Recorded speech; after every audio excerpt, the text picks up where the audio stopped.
बिस्मिल्लाहिर्रहमानिर्रहीम। अस्सलाम वालेकुम नाज़रीन, आप यूट्यूब चैनल देख रहे हैं। मैं इमरान खान हूँ। इमरान खान साहब की मुलाकात उनकी जो मुज़ाकराती कमेटी है उससे अभी भी नहीं करवाई गई और हुकूमत ने तकरीबन हाथ खड़े कर दिए हैं। अयाज सादिक ने कहा कि इमरान खान से पीटीआई मुज़ाकराती टीम की मुलाकात करवाना मेरा मैंडेट है, ना मेरी जिम्मेदारी है। हालांकि जो इनकी आपस में मुज़ाकराती कमेटी की मुलाकात हुई थी वहाँ पर बाकायदा लिखा गया था कि इमरान खान साहब से जाकर मिलेगी पाकिस्तान तहरीक इंसाफ की मुज़ाकराती कमेटी, उनसे मुशावरत करेगी और उनकी हदायत की रोशनी में फिर आगे का लायामल बनेगा और दोबारा मुलाकात होगी। लेकिन अब बार बार वज़रा कहते भी रहे हैं, जो हुकूमती मुज़ाकराती कमेटी है वो कहती रही है कि मुलाकात होनी चाहिए, लेकिन मुलाकात करवाई नहीं जा रही। अब इसमें नवाज शरीफ साहब की सियासत भी कार फरमा है और बार बार पाकिस्तान तहरीक इंसाफ को कहते हैं जी अपने तहरीरी मुतालबात दे दें। तहरीरी मुतालबात के हवाले से दो चीज़ें अब तक सामने आई हैं कि हुकूमत क्यों मांगती है तहरीरी मुतालबात, क्यों बज़िद है कि तहरीरी तौर पर ही दें। हालांकि इमरान खान साहब ने ट्वीट में भी अपने मुतालबात के दो मुतालबात हैं मेरे मुज़ाकरात में, अखबारात के अंदर छप गए हैं, पूरी दुनिया को याद हो गए हैं, लेकिन ये दो मुतालबात भी हुकूमत कहती है जी लिख के दें तो हम मानेंगे। तो इसकी पहली वजह यह है कि नवाज शरीफ को ताने देने के लिए कोई एक कागज़ मैसर आ जाए कि नवाज शरीफ साहब जो है ना वो जलसों में खड़े होकर वो कागज़ दिखाएं, ये देखो जी ये मुतालबात इमरान खान करता रहा है, ये इस तरह करके ना नवाज शरीफ को सियासत करने के लिए कोई पेपर मिल जाए। तो इमरान खान के पास तो साइफर था, वो बहुत बड़ा पेपर था। तो नवाज शरीफ साहब जो है ना वो मर्सिडीज़ के बदले में अपनी 3 पहिए वाली साइकिल हासिल करना चाह रहे हैं कि मैं भी किसी तरह कोई सियासत के अंदर आ जाऊं कि ये मुझे तहरीरी तौर पे मुतालबा मिल जाए। तो इमरान खान साहब ने कहा दो पहिए लिख के दो, लिख के दे इनको मुतालबात। तो पाकिस्तान तहरीक इंसाफ पहले देना नहीं चाह रही थी। उसकी दो वजूहत जो समझ आ रही थी, एक ये कि मियाँ नवाज शरीफ साहब चाहते हैं कि उनको कोई तहरीरी चीज़ मिल जाए जिसको कल को वो कहें जी एनआरओ मांग रहे थे, ये कर रहे थे, वो कर रहे थे। और दूसरा हुकूमत को शक है कि मुज़ाकरात कहीं और भी हो रहे हैं और वहाँ पे जो पाकिस्तान तहरीक इंसाफ हमसे मांग रही है उससे ज़्यादा कुछ देने की तैयारी हो रही है। लिहाजा ये तहरीरी तौर पे हमारे पास होना चाहिए ताकि हम कल को कहें जनाब ये देखें यही मांगा था और यही हमने देना है। और तीसरी एक चीज़ और है जो बहुत इंपॉर्टेंट है, जो किसी के जहन में नहीं आ रही, वो ये है कि पाकिस्तान तहरीक इंसाफ ने तो अभी एक लंबी तारीख चलानी है। ये तो उनके इब्तदाई मुज़ाकरात के अंदर जो उन्होंने कहा था जी मुज़ाकरात कर रहे हैं, तो मुज़ाकरात को आगे बढ़ाने के लिए हमारी दो शराइत माने फिर मुज़ाकरात करते हैं बाकी चीज़ों के ऊपर। तो बाकी चीज़ों पर तो मुज़ाकरात होने, ये तो दो वो चीज़ें हैं जिन पे इमरान खान साहब अपनी सिविल नाफरमानी की तहरीक को वापस लेंगे, उसको ख़त्म करेंगे, मुज़ाकरात के अंदर बैठ के बातचीत शुरू करेंगे और फिर उन चीज़ों पे आएंगे जो हकीकी चीज़ें हैं जिनके ऊपर बातचीत होनी चाहिए। नंबर एक, मैंडेट। इमरान खान साहब का पहले दिन से मुतालबा है कि हमने इलेक्शन जीता है, कोई 70% से ज़्यादा लोगों ने हमें वोट दिया है। 180 सीटें तो पाकिस्तान तहरीक इंसाफ पहले दिन इलेक्शन में जीत गई थी। 17 सीटों वाली जमात को उठा के पाकिस्तान में इक़्तिदार दे दिया पाकिस्तान की एस्टेब्लिशमेंट ने। ये पाकिस्तान के साथ वैसे बड़ा ही घिनौना मजाक किया है इन्होंने। जो लोग बदतरीन तरीके से मुस्तरद हुए उन्हें लाके इक़्तिदार में उठा दिया। एक ऐसी खातून को पंजाब की वज़ीर आला बना दिया जो अपनी सीट ही हार गई थी और बहुत सारी और सीटें भी ये हार गए थे। इनके पास तो ये ना 3 में ना 13 में पीपल्स पार्टी इनसे आगे जा रही थी कौमी असम्बली में। तो वहां पे इनको इक़्तिदार दे दिया गया, इनको लाके इस खानदान को, इसकी खानदान की सियासत भी तबाह कर दी वैसे सीरियसली जो है। अब इमरान खान साहब ने मुतालबा मैंडेट की वापसी का भी करना है और आइन की बहाली का भी करना है। आइन की बहाली जो है वो 26वीं आइनी तरमीम के खात्मे के साथ मशरूत है कि 26वीं आइनी तरमीम खत्म हो जाए। अब इसमें एक नई डेवलपमेंट हुई है और जो सेक्रेटरी है बार के, यानी जो सुप्रीम कोर्ट बार एसोसिएशन है, उसके जनरल सेक्रेटरी सलमान मंसूर ने 26वीं आइनी तरमीम कलअदम करार देने के लिए सुप्रीम कोर्ट में दरखास्त दायर कर दी है और उन्होंने चंद नुक्ते उठाए। एक, उन्होंने कहा कि जी जजेस की तादाद में इजाफा ना किया जाए और प्रैक्टिस एंड प्रोसीजर एक्ट में तरमीम में कलअदम करार देने और नए जजेस की तैनाती रोकने की भी इस्तदा की गई है। यानी अब ये सारा का सारा 26वीं आइनी तरमीम में किया गया ना कि कितने जज लाने हैं, कैसे जज लाने हैं, जजों को कौन लेकर आएगा। अब पार्लियामेंटेरियन फैसला करेंगे कि किसको जज बनना और किसको नहीं बनना। तो जो जजेस की अपनी, जो जुडिशरी की अपनी उसके अंदर अहलियत है या उसकी कैपेसिटी है, उसको बहुत मिनिमाइज कर दिया गया, यानी उसे कम कर दिया गया है। तो अब इसके ऊपर ये सारा कुछ 26वीं आइनी तरमीम में हुआ है और ये कोई पहला बंदा नहीं है जिसने 26वीं आइनी तरमीम को चैलेंज किया। कोई दर्जन भर जो लोग हैं या इससे ज्यादा, इन्होंने 26वीं आइनी तरमीम को चैलेंज किया हुआ है। और हैरत की बात आप ये देखें कि 26वीं आइनी तरमीम के नतीजे में जो गैर आइनी, मैं उसे गैर आइनी इसलिए कह रहा हूं कि मैं 26वीं आइनी तरमीम को ठीक नहीं समझता और मेरा यह हक है कि मैं उसको ठीक समझूं या गलत समझूं। तो वो जो एक आइनी बेंच बनाया गया, जो मुतनाज़े आइनी बेंच है, जो 26वीं आइनी तरमीम की वजह से बना, वो बेंच अपने केसेस सुन रहा है लेकिन वो 26वीं आईनी तरमीम के ऊपर जितने केसेस बने हुए हैं वो नहीं सुने जा रहे। मजे की बात आप ये देखें, यानी आपको हैरत होगी इस बात से कि जो मेन मसला है कि 26वीं आईनी तरमीम ठीक है या गलत है, वो केस नहीं सुना जा रहा। लेकिन 26वीं आईनी तरमीम के नतीजे में जो कुछ तनाजा खड़ा हुआ है वो चल रहा है। यानी आईनी बेंच इस मुतनाज़े तरमीम के नतीजे में बना, वो मुतनाज़े बेंच केसेस सुन रहा है। लेकिन वो जो आईनी तरमीम है उसके ऊपर, जो खुद मुतनाज़े है उसके ऊपर बेशुमार लोगों ने जो है वो बार बार पिटीशन डाली है, लेकिन सुप्रीम कोर्ट ऑफ पाकिस्तान उसको सुन नहीं रही। अब सुप्रीम कोर्ट ऑफ पाकिस्तान अगर उसको सुनती है तो यहां सारा मसला हल हो जाता है। क्योंकि देखिए, मैं आपको इसको सिंप्लीफाई करता हूं, बहुत आसान कर देता हूं। मौजूदा हुकूमत को और एस्टेब्लिशमेंट को इस बात का पता था कि सुप्रीम कोर्ट ऑफ पाकिस्तान में जो जजेस की अक्सरियत है वो आईन और कानून के साथ खड़ी होगी, लिहाजा उनके मकासद पूरे नहीं हो रहे थे। उन्होंने बहुत सारे ऐसे इकदाम उठाने थे जो इकदाम आईन से मुताबिकत नहीं रखते, या बहुत सारे ऐसे काम उन्होंने करने थे जो सुप्रीम कोर्ट ऑफ पाकिस्तान से रिवर्स हो जाते। तो उन तमाम कामों को करने के लिए और उन रुकावटों को दूर करने के लिए उन्होंने सुप्रीम कोर्ट ऑफ पाकिस्तान में एक आईनी बेंच बना दिया, एक मुतनाज़े आईनी तरमीम लाकर, और उस आईनी बेंच में वो तमाम जजेस शामिल कर दिए जो उनके पसंदीदा हैं। अब आपको बात समझ आई कि सुप्रीम कोर्ट ऑफ पाकिस्तान में जजेस की अक्सरियत आईन और कानून के साथ खड़ी थी, लिहाजा हुकूमत और एस्टेब्लिशमेंट का काम नहीं बन रहा था। तो हुकूमत ने और एस्टेब्लिशमेंट ने एक नई अदालत बना दी और उसके अंदर वो जज शामिल कर दिए जो उनके मर्जी के जज हैं। अब जिस चीज से भी खतरा होता है उस चीज का रुख मोड़ दिया जाता है उस बेंच की तरफ, और वो बेंच इनके लिए मामलात को आसान कर देता है। जैसे कि फौजी अदालतों वाला मामला हुआ थोड़े दिन पहले, अभी ये मामला चल रहा है और इसके ऊपर जो है वो पहला बाकायदा एहतजाज जीपीओ चौक में वकला ने किया है फौजी अदालतों के फैसलों के खिलाफ। ये पूरी दुनिया में पाकिस्तान के लिए जग हंसाई का एक सबब बनेगा और कोई वजह नहीं है। यानी ये जो फौजी अदालतें हैं तो अदालतें होती ही नहीं, क्या ये सिविलियन को सजाएं दे सकती हैं? अब ये केस चल रहा था, इसके अंदर कुछ रिमार्क्स हैं जो जज साहिबान ने दिए, तो मैं उनके ऊपर सिर्फ एक बात करना चाहता हूं और जज साहब को बताना चाहता हूं कि तकलीफ होती क्या है।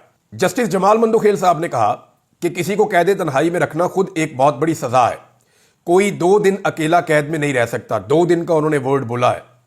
मैं खुद भी 14 रोज जेल में रहा हूं। सुबह नमाज के बाद बाहर छोड़ देते थे, कुछ कैदी खेल वगैरह भी खेल लिया करते थे। ये जस्टिस जमाल मंदोखेल साहब ने कहा है। इसके बाद जस्टिस मुसर्रत हलाली साहिबा ने कहा कि कैदियों को बाहर निकलने दें, धूप लगवाने दें, इसमें क्या मसला है।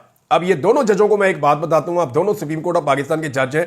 142 दिन में अकेला रहा हूं, 142 दिन। वो तकलीफ मैं आपको बता नहीं सकता। और मैं अकेला नहीं हूं, और बहुत सारे लोग वहां पे चिल्ला रहे होते थे, उन्हें मार पड़ रही होती थी। अकेला रखते हैं, टॉर्चर करते हैं, बात नहीं करते, सलाम का जवाब नहीं देते, खाना कुत्ते की तरह डालते हैं, ऐसे नीचे से फेंकते हैं। इस तरह होता है वहां पे कैद तन्हाई के अंदर। इंसान की सेल्फ रिस्पेक्ट ही खत्म कर देते हैं, बंदे को ज़हनी मरीज बना देते हैं। इतने जालिम है ये एजेंसियों वाले जो पाकिस्तान में बंदों के साथ होता है। और क्या जुर्म क्या था? सिर्फ ये कि इख्तलाफ राय, और तो कुछ नहीं था। मैंने 10 दफा उन्हें कहा यार मुझे धूप में निकाल दो 2 मिनट के लिए, मुझे कोई पौधा दिखा दो, मैं कोई ग्रीनरी देखना चाहता हूं, वो बाहर निकालो 5 मिनट के लिए, वो भी नहीं कर रहे थे। तो आप दोनों को मैं ये बता दूं कि आज आप सुप्रीम कोर्ट ऑफ पाकिस्तान में जिन हुकूक की बात कर रहे हैं वो पाकिस्तान में मिलते ही नहीं है। मैं यहां पे एक बेबसी की तस्वीर बना रहा और आपके चीफ जस्टिस ने मुझे, मैं कई दफा कहता रहा, उसने मुझे नहीं बुलाया। और जब आपकी अदालत में मेरे बारे में नाम लिया गया तो उसने कहा वो कौन है। तो आप दोनों में अगर ये जरूरत है तो आप मुझे बुलाकर पूछे, मुझे बुलाएं सुप्रीम कोर्ट ऑफ पाकिस्तान में और मुझे बुलाकर पूछें। मैं आपको बताता हूं कि कैसा जुल्म और कैसा जबर होता है जब जबरी तौर पे लापता किया जाता है। 2 दिन की बात करते हैं, 142 दिन मैंने इन हालात में गुजारे। धूप तो बहुत दूर की बात है, रोशनी बहुत दूर की बात है। तो आपको अंदाजा नहीं है किस तकलीफ से लोग गुजरते हैं। बहरहाल इमरान खान साहब ने कहा जी कि लिख के इनको तहरीरी तौर पर मुतालबात दे दिए जाए और जो इन्होंने उसका करना है वो कर दें। मेरे ख्याल में इमरान खान साहब जो है वो हुज्जत तमाम कर रहे हैं। वो ये कोशिश कर रहे हैं कि जितना ये चाहते हैं मामले को घसीटना, ये घसीट ले हुकूमत, क्योंकि फरवरी से पहले कोई एहतजाजी तहरीक चल नहीं सकती। अभी धुंधों का मौसम है, सर्दी भी बहुत ज़्यादा है। नॉर्मली पाकिस्तान में इस मौसम में तहरीक नहीं चलती। इमरान खान साहब की ताकत वैसे भी ज़्यादा जो है, क्योंकि वहाँ उनकी हुकूमत भी है ना, खैबर पख्तूनख्वा में, गिलगित बल्तिस्तान में, कश्मीर में, यहाँ पर इमरान खान साहब की ताकत बहुत ज़्यादा है। पंजाब में भी वो बहुत ताकत में है, लेकिन पंजाब की पुलिस को और वहाँ पर जो फोर्सेस को इस्तेमाल किया जाता है ब्रूटली, वो बड़ा जुल्म और जबर किया जाता है। और मरियम नवाज उनके ऊपर मुसल्लत की गई है, फार्म 47 के ऊपर, जाली वजीर आला। तो वो पूरी कोशिश करती है। और मैं हसीना वाजिद प्लस है वो, मरियम नवाज जो है वो हसीना वाजिद प्रो मैक्स है, नॉर्मल भी नहीं है। और इनका अंजाम भी मुझे ऐसा लगता है कि हसीना वाजिद वाला ही होना है, देर हो सवेर हो अंजाम इनका वही होगा। और ये अपने अंजाम की तरफ चल नहीं रहे, ये अपने अंजाम की तरफ भाग रहे हैं और इन्होंने दौड़े लगाई हुई अपने अंजाम की तरफ। और ये अंजाम हम देखेंगे क्योंकि जुल्म और बर्बरियत एक लेवल से जब आगे चली जाती है तो लोग रिएक्ट कर जाते हैं। एक दिन आएगा पंजाब में भी लोग रिएक्ट कर जाएंगे। अब 26वीं आईनी तरमीम के हवाले से अगर कोई सुप्रीम कोर्ट ऑफ पाकिस्तान का फुल कोर्ट बैठता है तभी ये सारी चीजें रिवर्स हो सकती हैं। और फिर 26वीं आईनी तरमीम अगर खत्म हो जाती है तो चाहे फौजी अदालतों का मामला हो, चाहे वो धांधली का मामला हो, चाहे वो दीगर मामला हो, पाकिस्तान में जितने आईनी मसाइल जिनमें पाकिस्तान उलझा हुआ है वो सारे खुल जाएंगे। हत्ता के जो सर्विसेज चीफ की 5 साल तक मुद्दत कर दी गई है, 3 साल से बढ़ा के, ये मामला भी चैलेंज हो जाएगा और बहुत सारी चीजें आपके सामने आएंगी। अभी कुछ एक दावा किया जा रहा है, मरियम नवाज को पहुंचाया गया सरगोदा तालीमी इदारे में, वहां बच्चों को छुट्टी दे दी। यानी आप अंदाजा करें कि वजीर आला किसी तालीमी इदारे में जाए और उसके आने से पहले बच्चों को नोटिफिकेशन देके छुट्टी दे दी जाए कि भाई तुसी कार जाओ, ताड़ी लोड नहीं है। तो बच्चों के बगैर वजीर आला ने क्या करना है भाई? इमरान खान यूनिवर्सिटी में जाता था, बाहर से लेकर अंदर तक रश रहता था, लोग इकट्ठे हो जाते थे। ये सियासी लोग तो जब जाते हैं तो वो चाहते हैं अटेंडेंस पूरी होनी चाहिए। इधर छुट्टी दे रहे हैं जनाब चले जाओ। मकामी सहाफियों को भी इजाजत नहीं है कि आप आके कवर नहीं कर सकते, अपना मीडिया भी नाल लेके जाना है। और वहां पे मरियम नवाज और तलबा के बीच में जो फासला रखा गया, मैं वो फासला, उसके बीच में क्रिकेट खेल सकते हैं लोग। यानी जितना बीच में रकबा खाली छोड़ा हुआ था उसमें अच्छी खासी वन टिप क्रिकेट हो सकती है, बड़ा मजा आ सकता है वहां पे। तो दूर क्यों बिठाया तलबा को? क्या कोई खतरा है तलबा से, या नारों की आवाजें पहुंच जाती हैं? और वहां पे सिक्योरिटी भी बहुत भारी थी और फिर चुने हुए बच्चे बिठाए हुए थे और उन बच्चों ने भी कोई इस्तकबाल नहीं किया। वहां पे ऊ की आवाजें भी बीच में आ रही थी। अब उसके बाद चंद बच्चों को इकट्ठा करके, जिनके साथ पहले से तय किया गया था, उनको कुछ ब्यूरोक्रेट, कुछ बच्चे, कुछ पुलिस वाले, कुछ सादा कपड़ों में अपने साथ जो लोग ले जाए गए, उन सबको इकट्ठा करके एक जमकट्टा सा बना के तो वीडियो बना के डाल देते हैं कि जनाब ये मरियम नवाज साहबा की मकबूलियत बहुत बढ़ रही है। तो मैं एक चीज अर्ज कर देता हूं कि नवाज शरीफ का मुकाबला मेरा चैलेंज है, PMLN को मेरा आज चैलेंज है और खुलकर चैलेंज दे रहा हूं। नवाज शरीफ का मुकाबला इस वक्त पाकिस्तान तहरीक इंसाफ के किसी भी काउंसलर से करवा दें। आप किसी एक काउंसलर से आप नवाज शरीफ का मुकाबला, चले मैं आपको नाम ले लेता हूं, वो सनम जावेद से आप करवा दें, ये तैयबा राजा से करवा दें। नई लड़कियां हैं ना, इनको तो बहुत वो पॉलिटिक्स में इनका नाम नहीं है या कोई इनकी पूरी लेगेसी नहीं है पॉलिटिक्स में। आप इनके साथ नवाज शरीफ और नवाज शरीफ की बेटी दोनों का मुकाबला करवा दें। सारे सरकारी वसाइल इस्तेमाल करें, जितना आप चाहते हैं वहां पे सरकारी अफसर, पटवारी, जो कुछ आपने करना है आप करें। पूरे लाहौर के अंदर आप होर्डिंग्स लगा दें, सारी बसें आप वहां पहुंचा दें, आप जितना मर्जी करके आप जलसा कर लें और सिर्फ 24 घंटे का फ्री हैंड दे दें इन दो खवातीन को।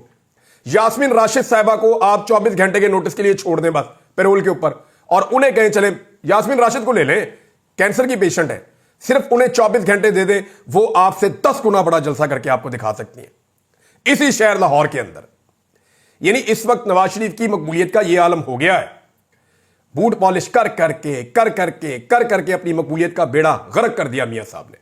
अच्छे खासे इनकलाबी लीडर बनने की तरफ जाते हैं, फिर इनकी बेटी और इनका भाई इनको खींच के फिर ले आता है कि नहीं हमने तो जूते साफ करने हैं, हमारा तो ट्रैक रिकॉर्ड इस चीज का है, हमने तो हमेशा यही काम किया, हमने यही काम करना है। फिर सारा टब्बर लग जाता है जूते साफ करने के ऊपर।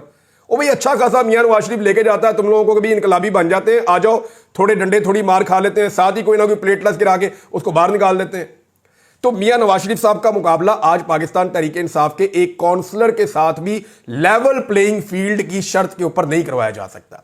मेरा चैलेंज है, मैं ओपन चैलेंज कर रहा हूं कि अभी मुकाबला करवा के देख लें, लेकिन एक शर्त है कि लेवल प्लेइंग फील्ड होनी चाहिए। उनको भी मौका मिलना चाहिए, उनका जहां तक दिल करे वो निकले, वो निकल कर आकर बैठे पुरअमन तरीके से। आप उनको 24 घंटे दें, 24 घंटे में वो आपके सारे रिकॉर्ड बराबर कर देंगे। और मैं एक काउंसलर की बात कर रहा हूं, किसी और बंदे की बात नहीं कर रहा। तो ये यहां तक अगर नवाज शरीफ की सियासत पहुंची है तो पहुंचाने में जो है वो इन्हीं लोगों का किरदार है जो इस वक्त उछल उछल के कह रहे हैं जी मरियम नवाज की मकबूलियत बहुत ज्यादा बढ़ गई है और ये हो गया वो हो गया, और जालसाजी के ऊपर इनकी हुकूमत कायम है। अभी एक जाली लेटर निकाल दिया इन्होंने नून लीग वालों ने, और वो यूएई का निकाल दिया लेटर के जनाब यूएई ने बड़ा एहतजाज किया है, बड़ी मजम्मत की है पाकिस्तान तहरीक इंसाफ की लीडरशिप पे कि जनाब उनके खिलाफ कोई प्रोपेगेंडा किया गया है। वहां से जनाब उन्होंने कहा ये तो जाली लेटर है, सारा दिन उसके ऊपर उन्होंने स्यापा डाली रखा, शाम तक उसके ऊपर उन्होंने शोर डाला, शाम को पता चला जनाब ये जाली लेटर है, और थोड़े ही घंटों के अंदर दोबारा से इनका पोल खुल गया। इमरान खान साहब ने कहा था जी 3 दिन पहले कि जो लापता कारकुनान है उनकी तस्वीर और उनकी जो तफसीलात हैं वो शेयर की जाएं, मगर इस बारे में 3 दिन गुजर गए, अभी तक कुछ नहीं हुआ। अब पता चला इमरान खान साहब ने एक कमेटी बना दी है और उसको कहा है कि इसके ऊपर फौरी तौर पे काम करें और फौरी तौर पे जितने भी लापता अफराद हैं उनकी तफसीलात शेयर की जाएं, उनकी तस्वीर शेयर की जाएं, ताकि ये मामला जो है वो इसको उठाया जाए। 26 नवंबर का एक ऐसा मामला था जिसपे पाकिस्तान तहरीक इंसाफ गिच्ची से पकड़ सकती थी इस हुकूमत को, लेकिन तहरीक इंसाफ ने उस मौके को ज़ाया किया और उन्हें लगा कि पता नहीं मुज़ाकरात में से वो क्या निकाल लेंगे। हुकूमत, मैं पहले दिन से आपको ये कह रहा हूं कि हुकूमत कभी नहीं चाहेगी कि ये मुज़ाकरात कामयाब हों, क्योंकि मुज़ाकरात की कामयाबी की सूरत में इस हुकूमत को घर जाना पड़ जाएगा। क्योंकि देखें ना, अगर इमरान खान बाहर आ गया तब तो खेल ही खत्म हो गया। इमरान खान जेल से बाहर आ जाएंगे, मुल्क उसका हो जाएगा। ये आप मेरे से लिख के ले लें। इमरान खान अगर डील किए बगैर, ये शर्त है सिर्फ, इमरान खान अगर डील किए बगैर जेल से बाहर कदम रख देते हैं और जेल से बाहर आ जाते हैं तो ये मुल्क फिर इमरान खान का है। वो इस तरह के आप देखेंगे, आपको नजर आ जाएगा, पूरा मुल्क निकल आएगा, सब लोग इमरान खान के साथ खड़े हो जाएंगे, तो सियासत तो उसकी मुट्ठी में आ जाएगी। इनके पल्ले क्या रहेगा? इनके पल्ले कुछ नहीं रहेगा, ये तफैलिए बन जाएंगे। ये सिर्फ इमरान खान का नाम लेकर अपनी सियासत किया करेंगे और इनके अपने पल्ले कख नहीं बचेगा। आज आप कद का फर्क देख लेना, नवाज शरीफ 3 दफा का वजीर आजम, इमरान खान के गोटों तक नहीं पहुंच सकता। आसिफ अली जरदारी दूसरी दफा पाकिस्तान का सदर है, इमरान खान के गिट्टों तक नहीं पहुंच सकता। इनकी औलादें आप ये देख ले, कोई शख्स भी इमरान खान का मुकाबला नहीं कर पा रहा सियासत के मैदान में। वजह सिर्फ एक है कि इमरान खान ने एस्टेब्लिशमेंट के सामने सरेंडर नहीं किया और इन सारों ने ना सिर्फ एस्टेब्लिशमेंट के सामने सरेंडर किया बल्कि इन सारों ने एस्टेब्लिशमेंट के बूट पॉलिश किए। हाँ, इनकी सियासत में वापसी एक ही तरीके से हो सकती है कि ये बुरश को और पॉलिश को एक साइड पे रखें और बूटों को धुतकार दें और ये कहें जी हम मैदान में आके सियासत करेंगे। हो सकता है 2 साल, 4 साल, 3 साल, 5 साल। इमरान खान भी इंसान है, उनसे भी गलतियां होंगी, वो सियासत के अंदर आएंगे। अगर उनकी हुकूमत बन जाती है या उनकी पार्टी की हुकूमत बन जाती है तो ज़रूरी तो नहीं है कि वो बिल्कुल दूध के धुले होंगे या दूध और शहद की नहरें बह जाएंगी। हो सकता है वो गलतियां करें और आपको मौका मिल जाए और आप वापस ऊपर आ जाए, लेकिन जब तक आप एस्टेब्लिशमेंट की गोद में बैठे रहेंगे आपको मकबूलियत नहीं मिलेगी। और ये जो लोग इस वक्त बड़े बड़े ओहदेदारों की दोस्ती यारी के चक्कर में मौजें ले रहे हैं ना, इनके साथ भी पाकिस्तान में कुछ अच्छा नहीं होगा। मैं आपको एक स्टेटमेंट पढ़ के सुनाता हूं। शाहिद मेतला साहब हैं, हमारे बड़े सीनियर जर्नलिस्ट हैं और जनरल बाजवा के हवाले से इनके बड़े अहम आर्टिकल्स भी आए थे। तो शाहिद मेतला साहब लिखते हैं, मोहसिन नकवी की ससुराली अजीज को पाकिस्तान क्रिकेट बोर्ड में हेड ऑफ वुमेन्स क्रिकेट तैनात कर दिया गया। इस मुल्क का निज़ाम मुलायजा करें, अशराफिया कैसे मुल्क के वसाइल को नोच रही है। समाज की गिरावट को देखें कि कैसे अफराद पैदा कर रहा है। मोहसिन नकवी सियासतदान नहीं था, सहाफ़ी और चैनल के मालिक थे, लेकिन उन्होंने बतौर वज़ीर आला सियासतदानों से 100 गुना ज़्यादा अकरबा परवरी का सबूत दिया। अपने दर्जन भर ज़ाती दोस्तों को सूबाई काबीना में वज़ीर और मुशीर बना लिया, जिनको हमसाए भी नहीं जानते थे, और ब्यूरोक्रेसी में अपने अजीज़ों अकारब को अहम ओहदों से नवाजा। और बेशरम टोला लोगों के पीछे लट लेकर पड़ा है कि सोशल मीडिया पर अपनी मफलूकुल हाली और महरूमियों को रोना क्यों रोते हैं। देखिए, ये सोशल मीडिया के पीछे तो सारे पड़े हैं ना। इस वक्त आप PMLN देखें या पीपल्स पार्टी देखें या पाकिस्तान की एस्टेब्लिशमेंट को देखें या आप मौलाना फजल रहमान साहब की पार्टी को देखें, तमाम पॉलिटिकल पार्टीज़ को इमरान खान साहब की 2 चीज़ों से सख्त इख्तलाफ है। एक, इमरान खान साहब का सोशल मीडिया, क्योंकि ये सोशल मीडिया वो सवालात उठाता है जो 70 साल से किसी ने उठाए नहीं। और दूसरा जो एतराज़ है वो ओवरसीज़ पाकिस्तानियों में इमरान खान साहब की मकबूलियत, क्योंकि ओवरसीज़ पाकिस्तानी बाहर से जो दबाव डालते हैं उसको पाकिस्तान की एस्टेब्लिशमेंट उठाने की सकत नहीं रखती। तो इन 2 चीज़ों के ऊपर बहुत ज़्यादा तनकीद होती है। सोशल मीडिया को पाकिस्तान तहरीक इंसाफ के अंदर से भी कुछ ऐसे लोग टारगेट करते हैं जिनकी निशानदेही सोशल मीडिया करता है। मिसाल के तौर पर पाकिस्तान तहरीक इंसाफ का सोशल मीडिया आजकल बहुत ज़ोर से आवाज़ उठा रहा है उन लोगों के खिलाफ जो इमरान खान साहब के ट्वीट को रीट्वीट नहीं करते, इमरान खान साहब के बयानिए का बोझ नहीं उठा सकते।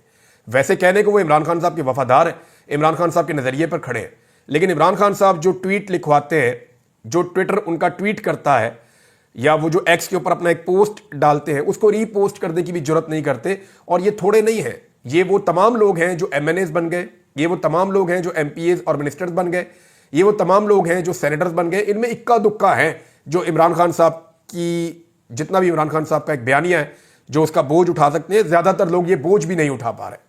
नाज़रीन, राना सनाउल्लाह साहब ने, सूबाई सदर भी हैं PMLN के, उन्होंने एक प्रेस कॉन्फ्रेंस की है जिसमें उन्होंने अलीमा खान और पाकिस्तान तहरीक इंसाफ के कारकुन हैं उनके बीच में जो एक कन्वर्सेशन है उसके स्क्रीन शॉट जो है वो शेयर किए गए। PTI के अंदर लड़ाई पड़ी हुई है।